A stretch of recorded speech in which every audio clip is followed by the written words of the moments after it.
강지원 변호사가 함께하는 퇴근길의 유쾌한 한판 승부. 강지원의 뉴스 정면 승부.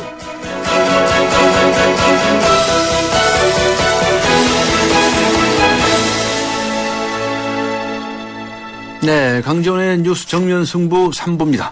오늘 뉴스 정면 승부에서는 청취자 여러분들께 지방선거 후보들이 내놓는 안전 관련 공약 어떻게 평가하십니까 하는 질문을 드렸습니다. 2817님께서는 이렇게 적어주셨습니다. 남의 일이 아니라 모두 내 일이라고 생각하시고 내세우는 모든 공약을 꼭 지켰으면 좋겠네요. 정말로요. 라고 적으셨습니다.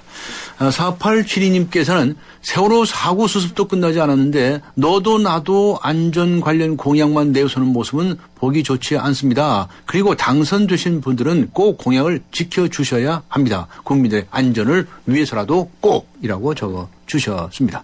네, 아직 의견 보내주시지 않으신 분들께서는요, 휴대전화 우물정 0945번 또는 YTN 어플리케이션 예스로 의견 보내주시기 바랍니다. 네, 강전의 뉴스 정면 승부 3부 들어갑니다.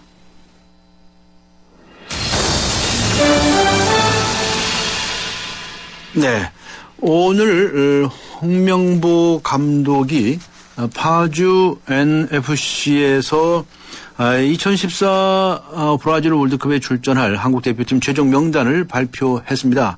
정성용, 기성용, 박주영 등 23명의 선수들이 대표 선수로 발탁이 됐는데요. 축구 해설위원이시죠. 성남FC 대표이사도 맡고 계시고요. 신문선 씨 전화 연결해서 이야기 나눠보겠습니다. 안녕하세요. 네, 안녕하세요. 신문선입니다. 네, 오랜만입니다. 제가 요즘 이 프로그램 맡고 있는데요. 앞으로도 많이 자주 좀 나와주세요.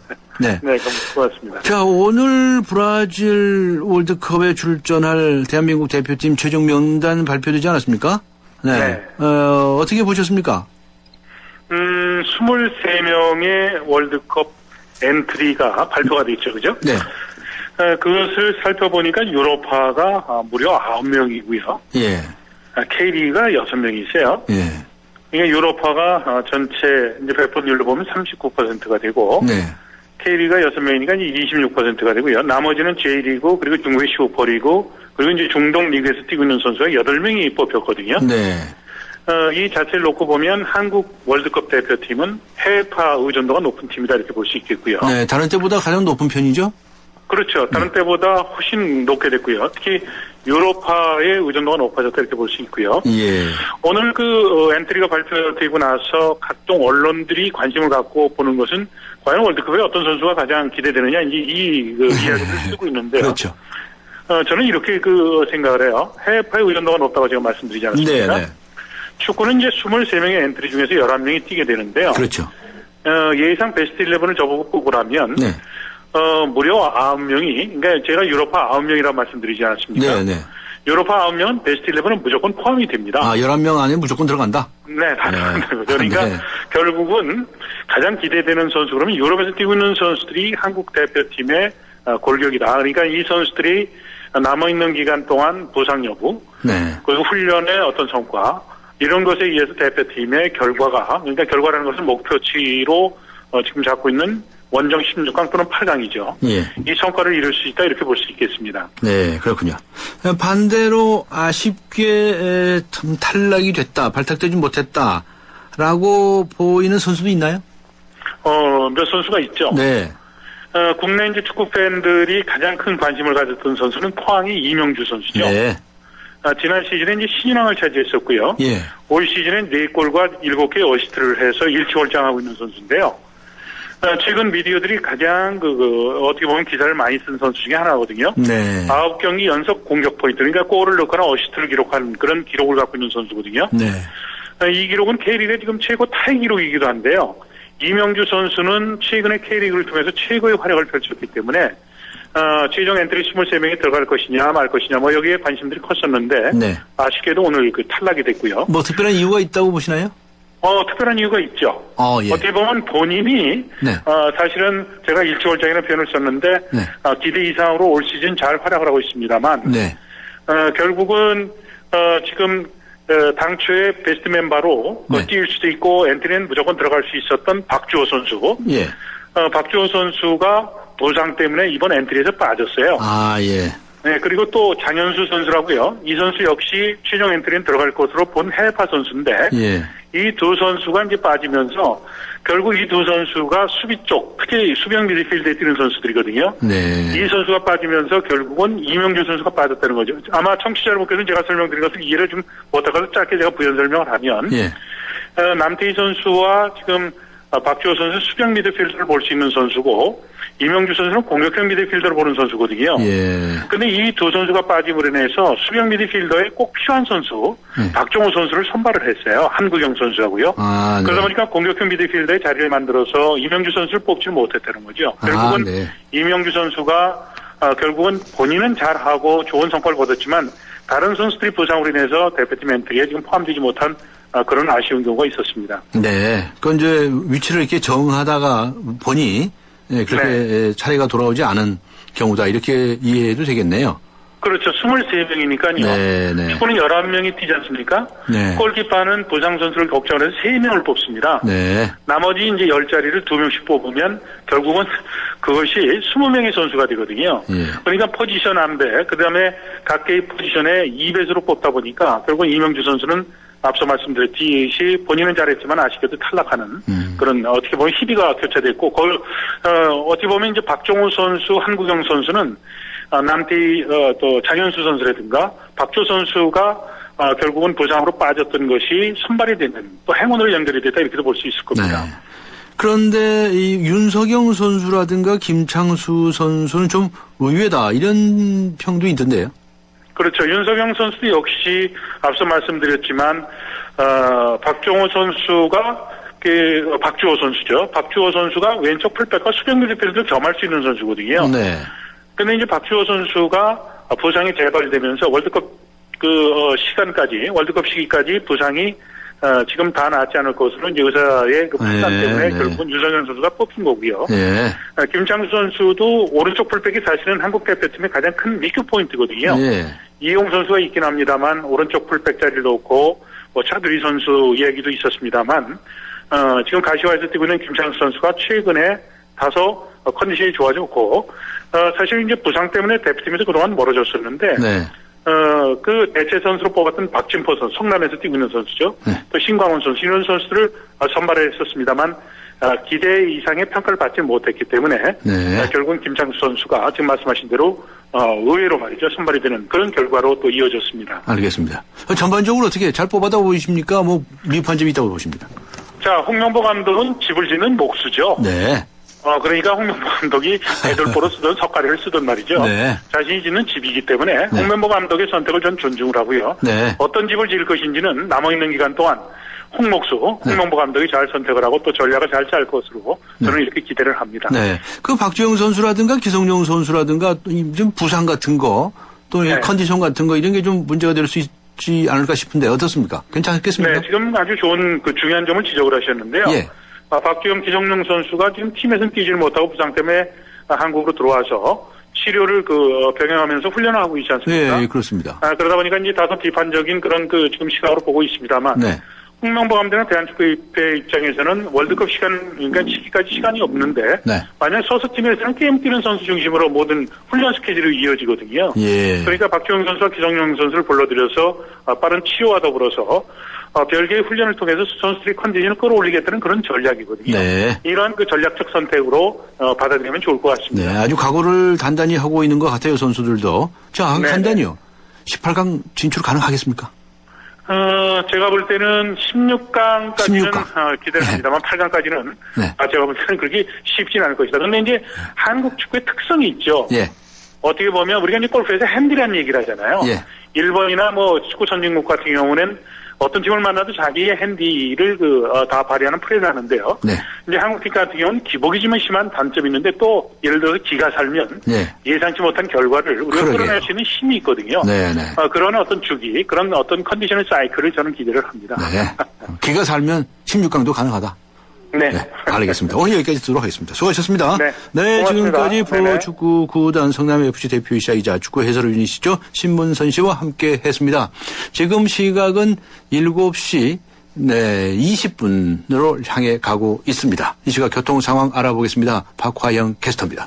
네, 자유로가 양방향 이동량이 감소했습니다. 이제는 구산나들목이나 장항나들목을 지나 자유로 분기점 쪽으로 원활하게 양방향 지나고 있고요. 연결되는 강변북로는 아직 교통량이 많은 편입니다. 일산에서 구리 쪽으로 가양대교에서 반포대교까지 길게 답답하고 이후로 성수대교에서 영동대교까지도 답답하게 지납니다. 일산으로 들어가는 차량들은 청담대교에서 양화대교까지는 길게 밀린다고 보셔야겠습니다. 청담대교 대하리 위에서 양방향으로 정체고요. 분당 내곡간 도시고속화도로는 구룡터널 사거리에서 내곡나들목까지 밀립니다. 옆으로 분당 수서간 도시고속화도로도 청담대교를 향하는데 장지 이전부터 청담대교 다리까지 길게 밀려 있습니다. 3번 국도는 광주에서 성남 쪽으로 장지나들목 이전부터 성남 가련 삼거리 쪽으로 밀려 있고요. 반대쪽으로는 가련나들목 고가차도 아래에서 갈마터널까지 밀립니다. 뉴스 정면승부 교통정보였습니다.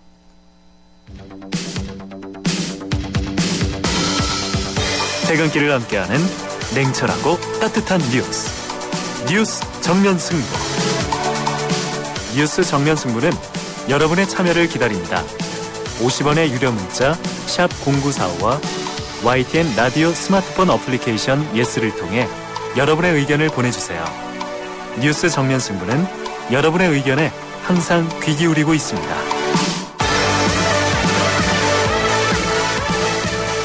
네, 얼마 전 서울 지하철 2호선 상왕십리역에서 운행되던 전동차가 추돌하는 사고가 있었죠. 이 사고로 승객 200여 명이 크고 작은 부상을 입었었고요. 2호선 일부 구간의 전동차 운행이 중단돼서 시민들의 큰 불편을 겪었었습니다. 특히 이 세월호 참사가 일어난 지 얼마 안 돼서 이 같은 사고가 발생했기 때문에 시민들의 불안감 더욱 가중이 됐었는데요. 자, 도대체 지금 운행되고 있는 전동차들 안전한지, 지하철은 제대로 운영되고 있는지 전반적인 이야기 나눠보겠습니다. 공공교통 네트워크 운영위원장이시면서 직접 지하철을 운행하고 계신 분입니다. 오선근 씨 연결하겠습니다. 안녕하세요. 예, 안녕하세요. 오선근입니다. 네, 혹시 오늘 지하철 사고 있었던 얘기 들으셨습니까? 오늘 2시 반경에 말이죠. 예. 이 용산에서 출발해서 동인천으로 가던 그 1호선. 예. 1호선이 그 부천 북의 그 사이에서 300m 역주행을 했답니다. 예. 그 어제 전동차가 거꾸로 가는 수도 있습니까? 뭐 아주 특이한 그 사고가 발생된 건데요. 네. 이제 이런 경우는 사실 이제 그 사고가 안 났으니까 다행인데. 예. 그 충돌이라든지. 네. 이런 대형 사고로 연결될 수 있기 때문에. 네. 위험한 일이 벌어졌네요. 저는 아직 그 얘기는 못 들었습니다. 아직 못 들으셨군요. 지금 YTN에서 이제 속보로 좀 알려드리고 있는 건데요. 예. 네. 이게 신호기 고장이라는 겁니다. 아, 예. 신호기 고장이 되면 그렇게 될 수가 있나요? 사실은 이 철도 지하철에서 가장 그 큰 사고는. 예. 충돌 사고라든지 탈선 사고라든지 전복 사고라든지 화재 사고라든지. 네. 이런 게 중대 사고에 속하거든요. 네. 근데 이제 이런 중대 사고는 궤도 선로가 부실하다든지. 네. 그렇처럼 신호 체계가 좀 문제가 있다든지. 네. 그럴 때 이제 탈선 전복이 충돌 사고가 발생될 수 있기 때문에. 네. 철도 지하철에서는 신호 시스템이 안전과는 대형 사고랑 연결될 수 있기 때문에 중요한 그 생명줄입니다. 네. 그렇군요. 하여튼 뭐 역주행했다니까 뒤로 갔다는 이야기인데 세상에 앞으로 가야 할 차가 왜 뒤로 갑니까? 네. 그리고요, 오늘 전화 인터뷰를 정드린 이유는, 지난 그 지하철 2호선 있지 않습니까? 예. 그 추돌 사고, 그 원인 중에서, 우리가 이제 여러 가지를 들고 있는데, 이 차량 노후 문제가, 나옵니다. 이 전동차들의 수명이라고 하는 것은 대체적으로 몇 년으로 봐야 될까요? 지금, 전에는 그 철도안전법이라든지 도시철도법이 제정될 당시에는. 예. 20년을 적용을 시켰습니다. 네. 근데 이제 그 2012년도에 이제 이명박 대통령 당시에. 네. 이거를 바꿨고요. 예. 지금 현재는 전에 바꾸기 전에 20년, 30년을 적용시키던 것을. 예. 무제한으로. 예. 규제를 풀었습니다. 예. 그래서 이제 안전진단만 통과하면은. 예. 뭐 20년, 30년, 40년도 가능하도록 네. 그렇게 돼 있고요. 그리고 이제 상당히 좀 국민들의 안전은 좀 위험한 상황으로 돼 있다. 네. 이렇게 말씀드릴 수 있을 것 같고요. 네. 그러니까 뭐 기계 자체가 이렇게 안전하다 보냐 뭐 연구 있어도 그만이겠죠. 그런데 그거 오래 쓰면은 이게 저 한계가 있는 거 아니겠습니까? 그래서 그 기간도 정해놓고 하는 건데 그 규제 다 철폐했어요. 예. 예. 그런데 그렇다면 안전 점검 이거 제대로 되느냐의 문제인데 이거 제대로 됩니까? 뭐 우리가 승용차 같은 경우도 20년 이상 쓰는 경우는 별로 없지 않습니까? 네. 그렇듯이 뭐 전동차도 뭐 비슷한 개념으로 볼 수 있을 것 같고요. 예. 얼마 전에 사고 났던 그 서울 메트로의 145선의 그 전동차가 1954차량입니다. 네. 근데 20년 이상 된 게 23.8%, 470대 정도가 되고요. 네. 그리고 이제 16년에서 19년 정도 된 게 37% 정도, 예. 720대 정도가 됩니다. 네. 그래서 이제 어제 서울시 박원순 시장님이 예. 몇 개 언론이랑 인터뷰를 한 것 중에서 지하철 안전을 위해서는 가장 시급한 게 뭐냐 이렇게 이제 물으니까 기자들이 네. 노후화된 전동차를 교체하는 게 가장 시급한 문제다. 네. 이렇게 얘기를 했고 그런 이제 예산 문제 때문에 예. 교체를 못 하고 있는데 사실은 이제 이번에 사고 난 서울 메트로 같은 경우는 1년에 금액이 적자가 뭐 한 1,500억 정도 되는데, 네. 사실은 전 그 적자의 한 90% 이상이, 네. 장애인이라든지 노인이라든지 원호대상자라든지 이런 금액의 무임 비용으로 발생되는 게 90% 이상입니다. 네. 그리고 이제, 환승 할인의 요금 지원이 안 되는 거라든지, 그래서 그런 돈이 한 3,500억 정도가 되고요. 그런 이 공익 서비스 요금이 이제 정상적으로 지원이 되면은 오히려 거꾸로 한 1,500 정도 흑자를 낼 수 있는 그러면 이제 전동차 교체라든지 이런 게 이제 원활히 될 수 있죠. 그래서 이제 지자차랑 서울시랑 중앙정부랑 일정 정도의 비율로 해서 그런 지원이 좀 필요한 것 같습니다. 네, 요금 체계에 관해서 말씀하셨어요. 저기요, 1인 승무 체제라면서요, 지금요? 예, 지금 서울 지하철의 145선은 2인 승무를 하고 있고요. 예, 145선. 예, 그리고 이제 585선은 1인 승무를 하고 있습니다. 네, 그런데 이런 사고가 발생했을 때 어떻게 대처해야 한다는 매뉴얼 같은 게 있습니까? 예, 매뉴얼이 있죠. 예, 예. 그런데 그 매뉴얼 같은 거 수시로 연습하고 아주 익숙하게 훈련을 잘 하고 있습니까? 분기별로 3시간 이상씩 이제 나름대로 열심히 하고 있는데요. 3시간씩은 뭐 강의 듣는 건가요? 이제 이 다양한 방식으로 하고 있습니다. 하고 있는데. 네. 이제 요번에 이 상황심리역에서 발생된 추돌 사고 같은 경우는. 예. 그나마 2인 승무를 하고 있었기 때문에. 네. 2인 승무를 하고 있었기 때문에 이제, 대응이 됐는데요. 네. 1인 승무를 하는 경우는 기관사가 더 어렵겠네요. 예, 기관사가 차장이 가지고 있는 업무 한 10가지 이상 정도를 네. 기관사가 거기다 얹어서 해야 됩니다. 아이고. 안내 방송도 해야 되지. 그리고 이제 사고 응급 조치도 해야 되지. 그리고 이 기관사나 차장이 승무원이 어떤 조치를 할 때 본인들의 임의적인 판단으로 할 수 없습니다. 네. 관제와 통화를 해서 예. 관제의 지시를 받아서 네. 기관사나 차장 승무원들은 자기들이 보이는 가시 범위 한도 내에서의 상황 판단만 가능하기 때문에 네.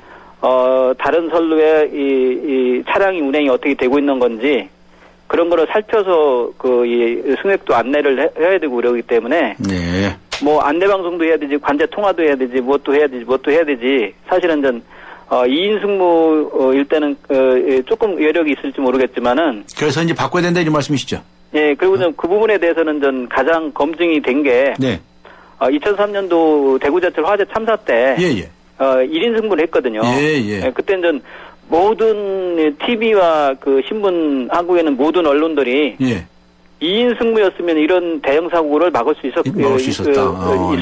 네. 그래서 결론을 내렸습니다. 그때 이미 결론이 났었는데 예. 그 이후에도 개선하지 않고 지금까지 끌어왔다는 얘기로군요. 그렇죠. 오히려 그 이후에 개통된 지하철들은 2인 승무로 운행을 하는 게 아니고 경비를 줄이기 위해서 네. 다 1인 승무를 도입을 했죠. 알겠습니다. 예. 그런 데서 문제가 있는 거로군요. 예. 네네.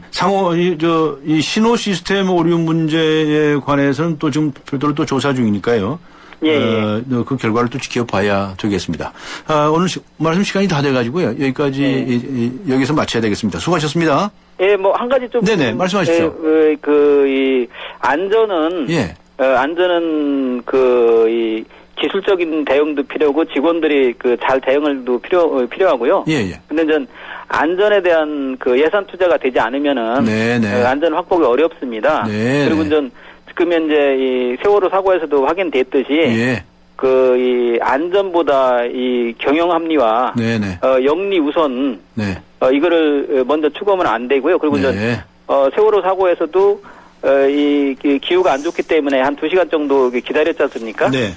그랬는데 이제 한국의 철도 지하철 선박도 마찬가지지만은 무조건 정해진 스케줄대로 운행을 해야 된다. 네.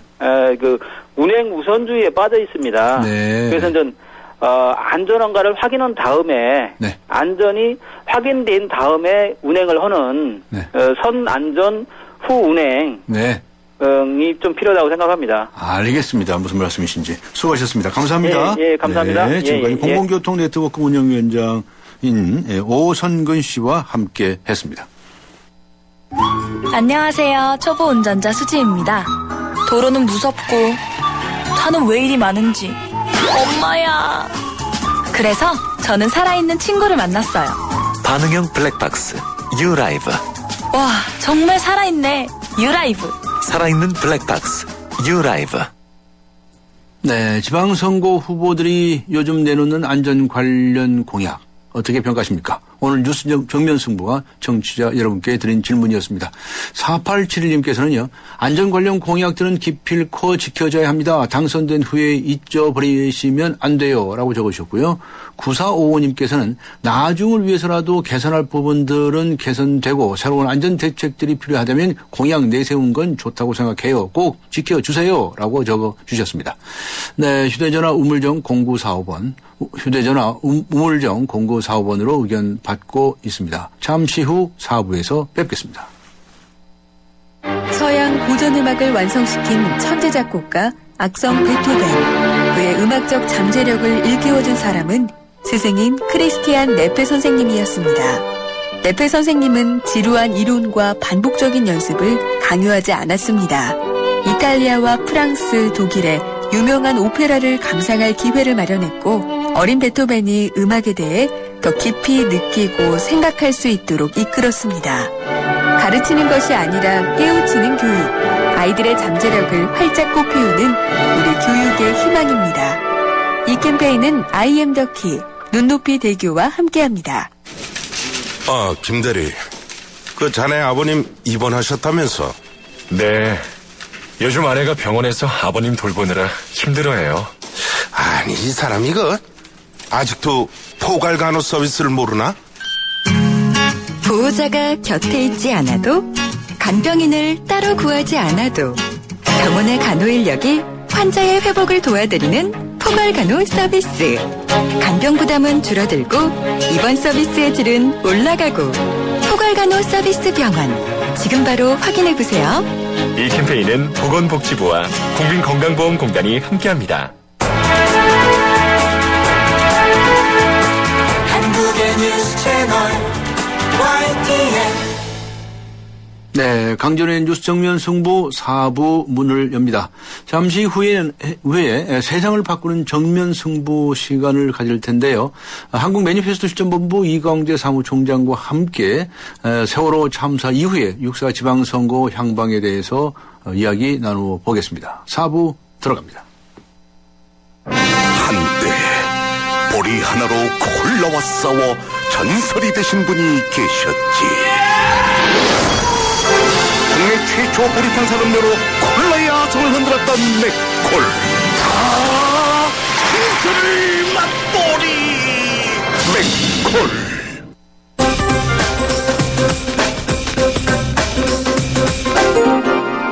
네, 뉴스 정면 승부 4부 우선 경제 뉴스부터 살펴보고 가죠. 머니투데이의 김태훈 기자 연결합니다. 안녕하세요.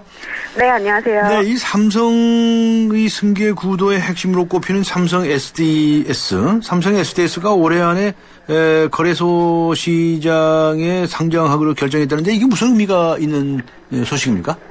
네, 삼성 SDS는 그 3세 승계를 위해서 이건희 회장 일가가 지분을 보유하고 있다는 점에서 그 3세 경영권 승계 작업의 중심에 서 있습니다. 네.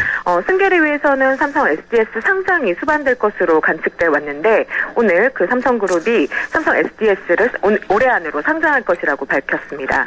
지난해 말 기준으로 이재용 삼성전자 부회장이 11.25%로 가장 많은 지분을 보유하고 있고 또 이부진 호텔신라 사장과 이서연 삼성 에버랜드 사장이 각각 3.9%를 나눠 갖고 있습니다. 상장이 되면 이 부회장은 당해 가격인 14만 원을 기준으로 했을 때 지분 평가액이 1조 2,800억 원에 달합니다. 이렇게 되면 3세 승계 작업 과정에서 내야 하는 상속세 문제를 해결하는데 종잣돈 역할을 할 수 있는 규모입니다. 하지만 삼성 측은 국내 시장의 한계를 극복하고 해외 사업에 적극 진출하기 위해서라면서 이번 상장으로 당장 대주주의 지분 변화는 없을 것이라며 선을 그었습니다. 네, 세월호 참사 이후에 애도 분위기 속에서 소비가 줄고 여행업 또는 숙박업 이런 쪽의 관련 업체들이 타격이 커지고 있지 않았습니까? 네. 그래서 정부가 지원 대책을 발표하기로 했다는데요.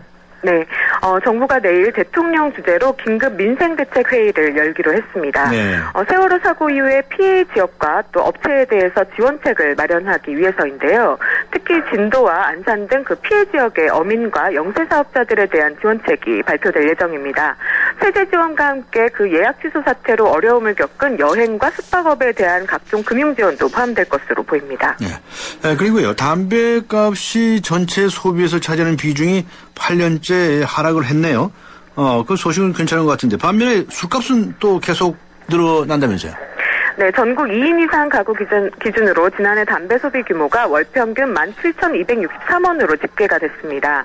전체 소비 지출에서 0.7%에 해당하는 금액입니다. 네. 2005년에 그 담배가 차지하는 비중이 1.14%였는데요. 8년 연속 하락세를 이어왔습니다. 반면에 우리 국민들이 술값으로 지출하는 금액은 계속 늘어나고 있습니다. 지난해 주류 소비액은 가구당 월 평균 1,751원이었고 그 전년도보다 9.9%가 늘어났습니다. 전체 소비 지출에서 차지하는 비중도 0.40%에서 0.43%로 상승을 했습니다. 금요 문화가 확산되면서 담배 소비가 줄었지만 술값은 줄지 않은 셈입니다. 네, 그렇군요. 오늘 말씀 여기까지 듣도록 하겠습니다. 수고하셨습니다. 감사합니다. 네, 지금까지 머니투데이의 김태훈 기자와 함께 했습니다.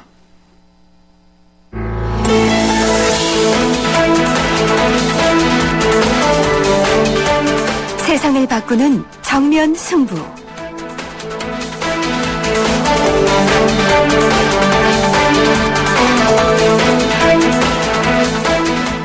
네, 세상을 바꾸는 정면 승부. 오늘부터 매주 목요일에는요, 이번 6.4 지방선거를 선거 공약, 선거 정책 중심으로 바꾸기 위한 시간을 만들어 보기로 했습니다. 지방선거가 정쟁의 도구가 아니라 그야말로 민심을 현실화시키는 그런 장이 되어 있었으면 좋겠는데요. 한국 매니페스토 실천본부 이광재 사무총장 연결합니다. 안녕하세요. 예, 안녕하세요. 네, 요즘 세월호 참사로 지방선거 이야기가 쑥 들어가지 않았습니까? 예. 그러니까 지금쯤이라고 한다면 무슨 후보들의 무슨 공약도 좀 나오고 말이죠. 정책 공약 뭐 이런 것도 얘기가 나와야 되는데 요새 장체 그런 소식이 안 들리죠? 예, 세월호 핑계도 또 일부 될 수 있습니다만 네. 저희가 볼 때는 이게 처음부터 엉터리다 이렇게 보고 있고요. 처음부터 엉터리예요? 네. 예, 지금 후보도 정책도 없는 상황이고 예. 지난 선거죠. 2010년도 지방선거를 보면 4월 말까지는 대부분 정당 공약집이 나왔거든요. 예, 예. 저희가 어제 그저께 정당 관계자들한테 정당 공약집은 대체 언제 나올 거냐 이렇게 물어봤더니 네. 아직 미정이랍니다. 이게 선거가 이만큼 깊숙이 진행이 됐음에도 불구하고요. 네. 그리고 지난 6일날 선관위 홈페이지에 5대 공약들이 제시가 되기 시작했는데요. 예. 지금도 들어가 보시면 아시겠지만 5대 공약조차 내지 못한 후보들이 부지기수입니다. 그래서 네. 엉터리였다 이렇게 엉터리로 좀 치워지고 있다 걱정하고 있습니다. 네, 그렇군요. 방금 말씀하신 것 중에 정당 공약집이라고 하는 것은 후보자 개개인의 공약이 아니고 정당 차원에서 전체적인 그런 공약을 내세우는 걸 말씀하시는 거죠? 예, 그거, 그렇습니다. 예, 예. 그것도 지금 한 군데도 안 나왔다는 얘기입니까? 지금 안 나온 게 문제가 아니고요. 네. 언제 정당 공약집이 나올 거냐고 물어봤더니 아직 미정이라는. 그것도 얘기도 못할 형편이에요? 예, 그렇습니다. 그래서 엉터리라고 말을 하는 거죠. 그러면 그 정당에 계신 분들 뭐 하시는 사람들인가요? 글쎄 말입니다. 뭐 하고 있는지 참 걱정입니다. 네. 그리고 후보자들의 공약도 이제 제대로 정리해서 나와 있는 상태가 아닌 것 같은데. 지금 다들 정당 공천에 목매고 있기 때문에요. 예. 정당 공약 제시하는 것 준비조차도 안 된 것들이 확인되고 있어서. 예. 정말 이렇게 선거를 치르는 것은 이건 정말 이런 것을 두고 개판이라고 하는 건 아니겠는가 이렇게 좀 보고 있습니다. 예. 아주 심한 표현까지 하셨는데 방송용으로 적정한지는 모르겠습니다만 오죽하면 그런 말씀을 하시겠습니까? 그런데 사실 이 선거라고 하는 것은 과거에 이 6.25 전란 때도 다 치루었던 것이고요. 또 이 선거를 통해서 민심들을 표출하는 거 아니겠습니까? 그런데 어떻게 해야 되겠습니까? 이게 문민 권력이라고 하는데요. 이렇게 나라가 혼란이거나 문제점이 발생했으면 네. 선거를 통해서 비전들이나 문제점 해결 방안을 마련하는 게 대의민주주의입니다. 네. 그렇기 때문에 이 여러 가지 핑계를 대고 준비 안 됐다고 하는 것은 사실은 준비 안 한 정당이나 후보들이 얘기를 하는 거다. 핑계에 불과하다 이렇게 보고 있습니다. 네, 결국 핑계대는 것이지 무슨 딴 게 아니다 이런 말씀이시네요. 그런데 말이죠. 오히려 언론의 지면이나 이 방송 시간을 차지하고 있는 것은 무슨 안시민이 무슨 박시민이 이런 얘기예요. 안심이라고 해서 먹는 안심이 아니고요. 안철수 마음 또 박근혜 마음 그런 뜻 아니겠습니까? 안시민이 박시민이 하는 게 그렇죠. 예. 이런 거는 무슨 정책 공약 선거하고 아무 상관없는 거 아니겠어요? 예, 일부 사람들은 그럽니다. 여의도에 요즘 소고기집 차렸냐? 안심 박심이다. 이렇게 얘기를 하는데요.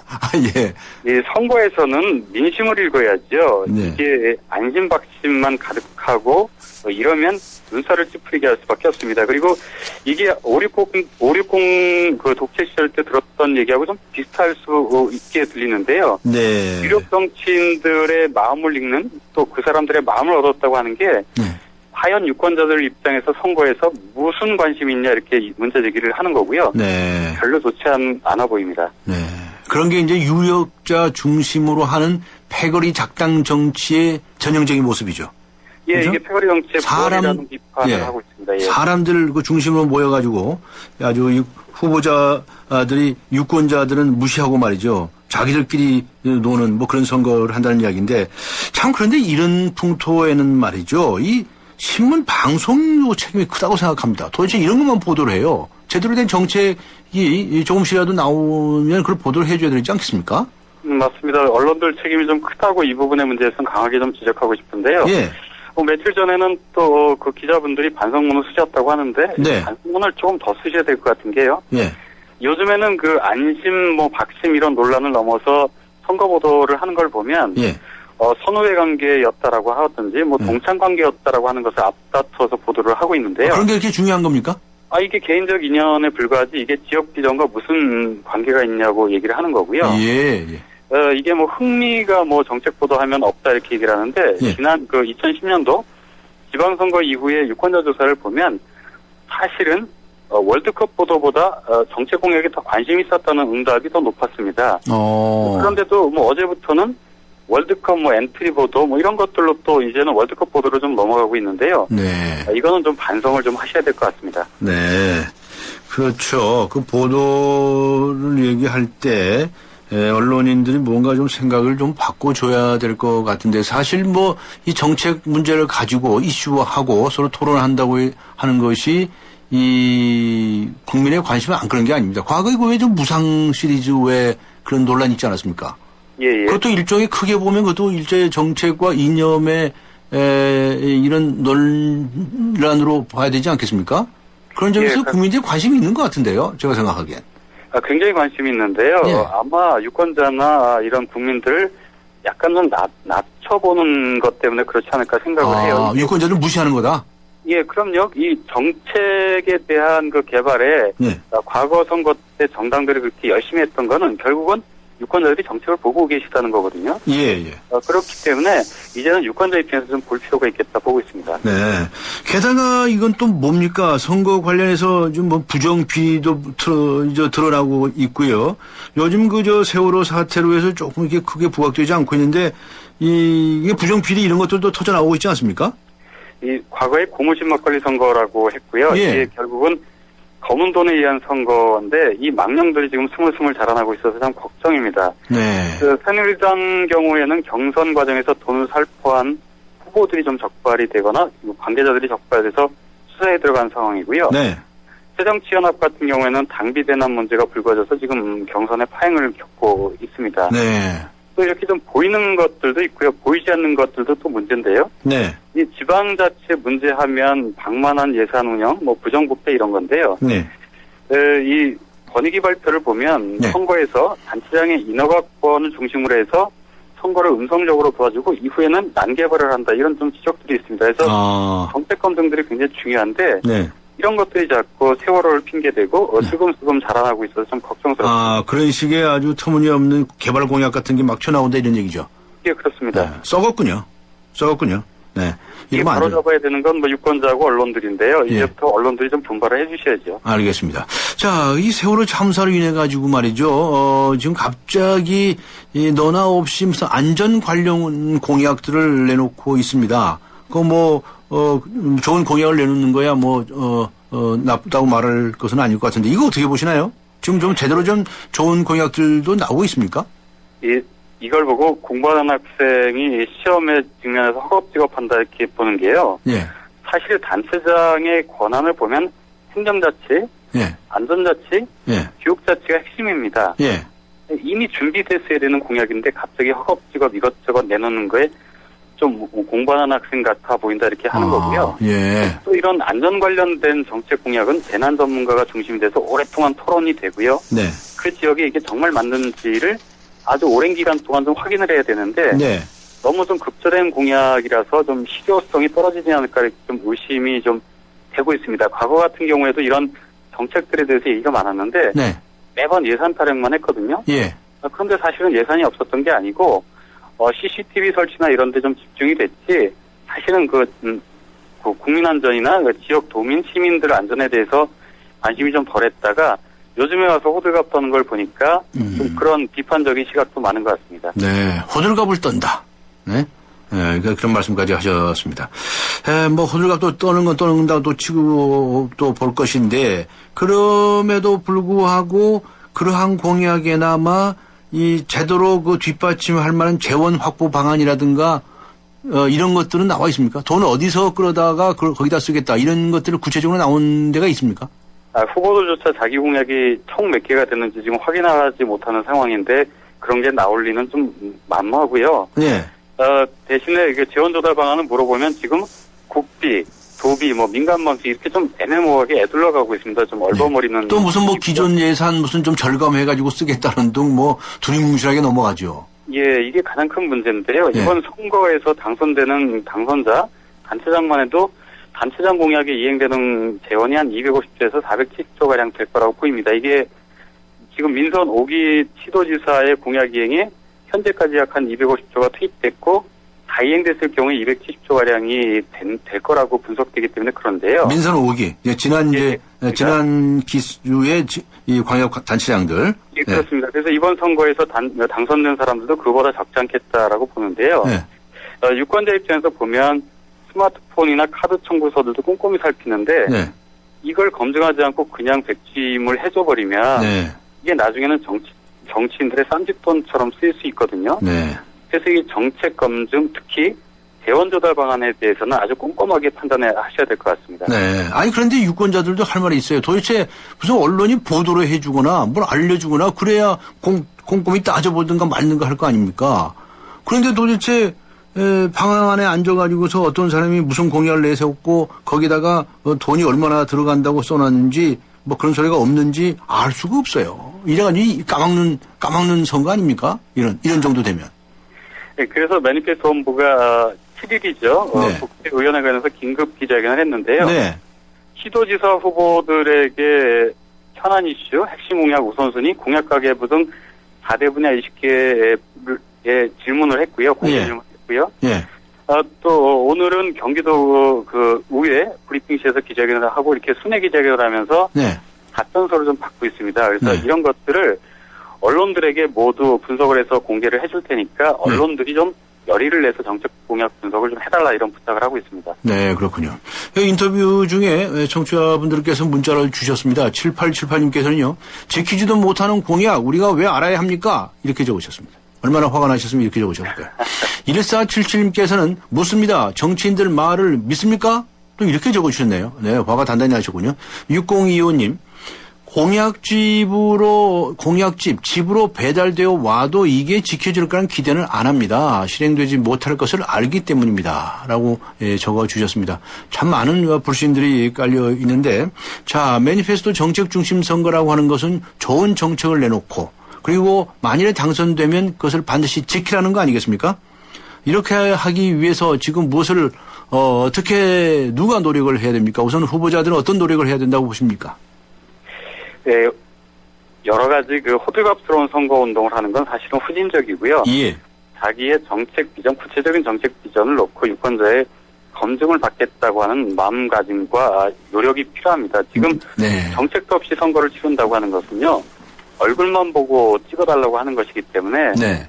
이거는 후진적이다 이렇게 보는 것입니다. 그리고 지금 청취자분들께서 지키지도 못한다, 믿지 못하겠다 얘기를 하셨는데 네.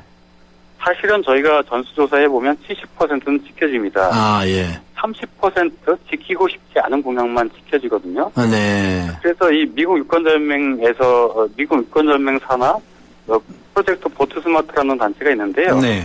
CNN 광고를 한번 한 적이 있습니다. 그 내용이 나쁜 정책은 우리 아이들의 미래를 핵전쟁보다도 더 위협에 빠뜨릴 수 있습니다. 이런 거거든요. 다시 한번요. 나쁜 정책은 우리 아이들의 미래를 핵전쟁보다도 더 위협할 수 있다. 나쁜 정책은 우리 아이들의 미래를 위협할 수 있다. 이런 얘기네요. 네. 예, 정책이 잘못된 정책이 시행되면 국가 전체가 흔들릴 수 있으니까요. 네. 그래서 안 지켜지는 게 아니라 대부분 지켜지고 그중에 30%만 안 지켜지니까 네.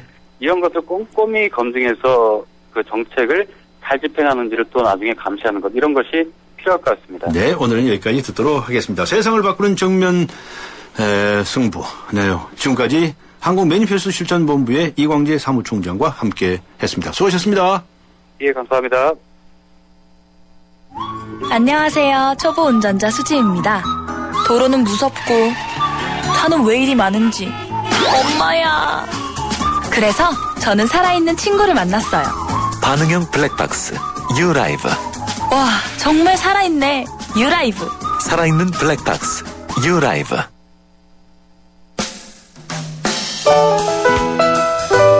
네, 지방선거 후보자들이 내놓는 안전 관련 공약 어떻게 평가하십니까? 오늘 강전의 뉴스 정면 승부가 정치가 여러분께 드린 질문이었습니다. 불안해하고 있는 국민들의 표심 잡기일 뿐이다. 아니다. 앞으로의 안전을 위해서 꼭 필요한 공약들이다. 실천이 중요하다. 여러 가지 많은 좋은 의견들을 보내주셨습니다. 의견 보내주신 모든 분들께 감사의 말씀을 드리면서요. 의견 주신 분 중에 휴대전화 뒷자리가 6149님 되신 분, 그분께 상품 보내드리도록 하겠습니다. 지금까지 프로듀서 신아람, 기술감독 신동의 장미진, 작가 황순명, 강혜연, 그리고 진행의 강지원이었습니다. 네, 5월 8일 목요일 강지원의 뉴스 정면 승부 오늘 순서 여기서 모두 마칩니다. 여러분 함께해 주셔서 고맙습니다. 감사합니다.